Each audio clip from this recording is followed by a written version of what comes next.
What's up, guys? This is the biggest East Coast Clippers fan, aka East Coast Calvin, which I'm now calling my channel. I feel like I need to do a YouTube comeback, so I'm just gonna make a lot of videos about the Clippers because why not? I'm a Clippers fan. So here's my Clippers 2025-26 NBA season. Recap, like full insight on how they can improve for 26-27. First, let's talk about the start of the season, where I thought Bradley Beal and Chris Paul were actually going to be him. And obviously I suck at predictions, so, yeah. I'm only good at predictions when I predict WWE stuff. Like, once I predicted a card, like 7 for 7, and I was like, I don't miss, but that's not the case with basketball. So, yeah, Bradley Beal only played like 4 games, and where he scored like 7 points. Very disappointing, because we started him. We didn't start people like Bogey, which we did the year before, and like, I don't know, Chris Dunn. DJJ was not a member. So, yeah, no, it wasn't that good. I mean, we went to 6-21. Eventually, we did do a turnaround, but like, I don't know. We're this is our second year as in like a new franchise, like for our rebrand, which you can see at the bottom right, where they did a logo, but the logo test says that this is better, so that's good. Because I think that it's better. I really like it. I have like a jersey for like the whole starting lineup as well, though. So yeah, we got Chris Paul, which I have lost. He has lost the spot. I mean, I feel like sending him home was the right decision to make, and I respect their opinions. And Ty Lue didn't like him though. He thought that since he was a franchise legend, he could basically run the place. Like, bro, you're not him. And then I got Harden. Harden did his best. When I went to that game in Boston, he almost won us the game. But obviously, we're the start of the season Clippers, so we are not going to win. We'll move on to the Zubac injury. Oh, my God. Oh, my God. Holy typo. Holy typo. Oh my God. Ugh. I'm so sorry, Zubac. Zubac is one of my favorite centers in the NBA. It's not the trade. It wasn't like Harden. Like I still like Zubac. I mean, he didn't leave the team on bad terms while Harden did. And but Zubac's injury towards the middle was very impactful, because then we got to see my favorite player, Yannick Conan Niederhauser, which we can see right here, and he got his chance to shine, where he eventually scored 16 points against the Wizards, but obviously they're the Wizards, but that's still really impressive for a rookie. And I feel like if he was eligible, he definitely would have gotten one of the teams for rookie.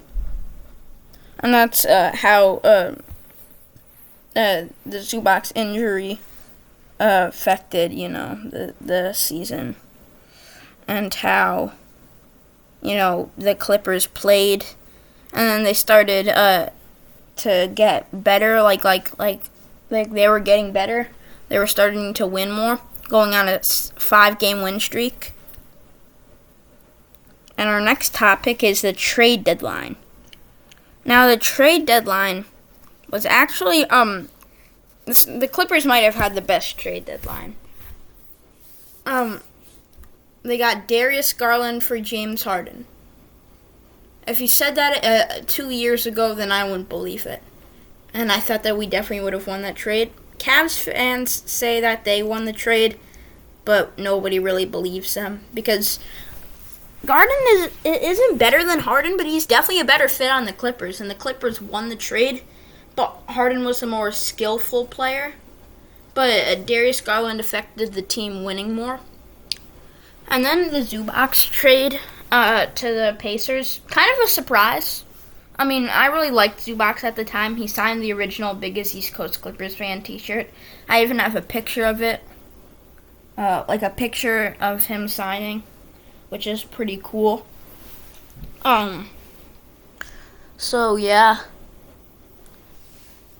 And then we traded him for Benedict Mathurin and Isaiah Jackson.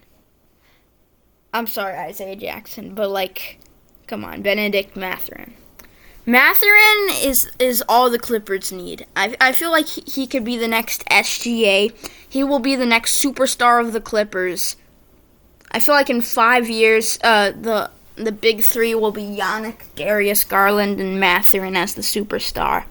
Like, Mathurin, they have to re-sign Mathurin. I really hope that they re-sign Mathurin. Because if they don't, they could potentially fumble him like they fumbled SGA. And Isaiah Jackson is a really sneaky player.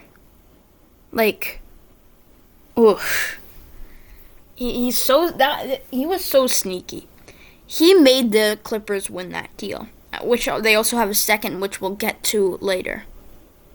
So yeah, trading Harden, it was the right decision. I mean, he didn't leave the team on much good terms, but I feel like what they got for him is really fair.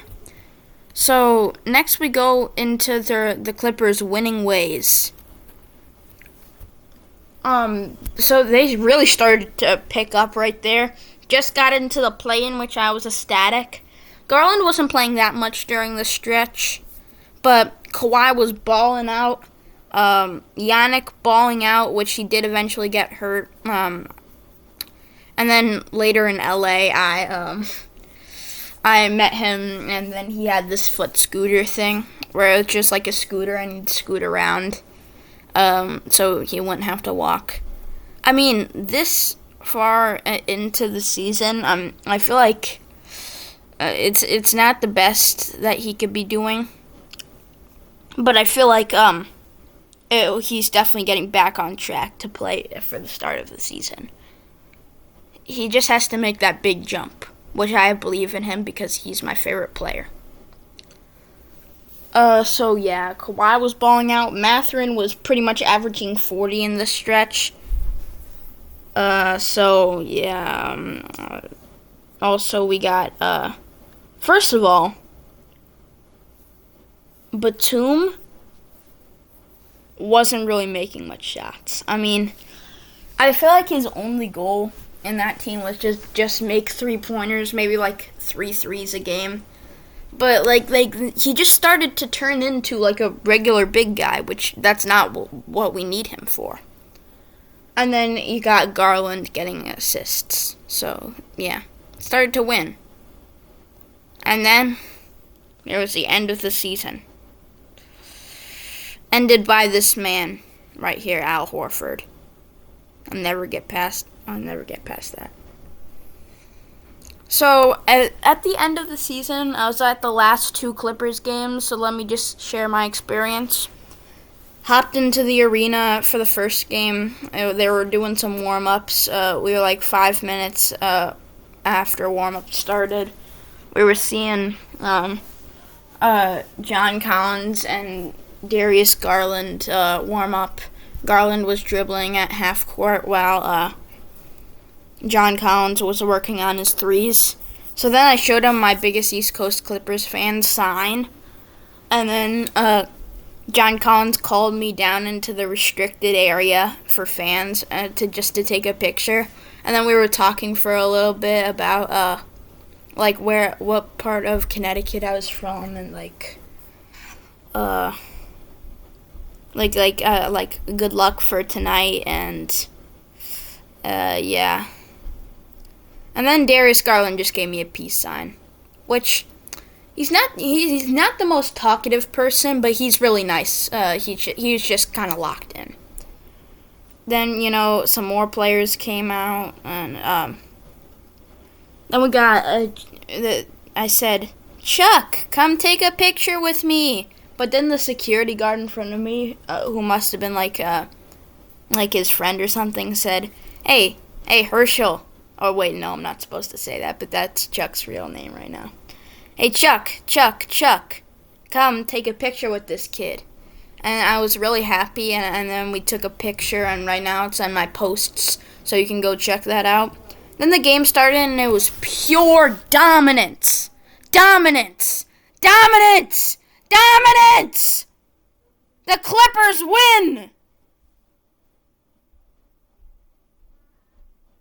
So, yeah, that's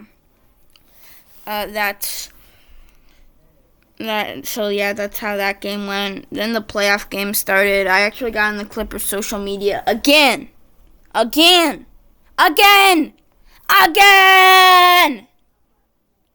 then,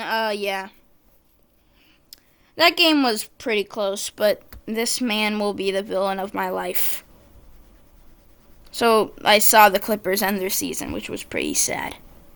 But now, let's head into the off season. Yep, you see this right. Here would be the sneaky moves for the Clippers to make in the off season. So for the draft lottery, which is this Sunday, a week from today. Right now I'm filming this on the Sunday before, so I might release it on like a Monday or something. We got, if the Clippers get the pick, I would definitely love them to draft Kingston Flemings. Because, I feel like the reason why I would do this is actually later in the draft. So, just bear with me real quick. Where they would, trade their picks and Bogey or Bradley Beal, one of those two guys, for Ayo DeSumo. And then he could, fill in some of their spots. And then sign Robert Williams III in free agency to be a backup for Yannick, which I would like. And because if the Clippers keep Brook Lopez, which I think Brook Lopez surprisingly is a very nice person. He seemed locked in usually, but I feel like he definitely could. Me and him definitely could have talked, if it was off the court, because I think he knows who I am, but because I know who he is. And I really hope I said Ayo DeSumo right. Please correct me. So yeah. And then we got, Robert Williams III. So, if they keep Brook Lopez, then I really hope that they don't play him like they played. They just needed Isaiah Jackson in that last game. People are blaming Ty Lue for it, but I don't blame him. Who are you gonna play at center? Bogey, who were just balling the last night, and I mean balling. Like Bogey was whew. So, yeah. And TJJ on Al Horford would not work. And then I finally got to say, while Draymond was arguing to the referee, "Shut up, Draymond!" And then, the whole crowd was saying that on my side. So that was pretty cool. Nobody likes Draymond. Draymond and Horford are my least favorite players.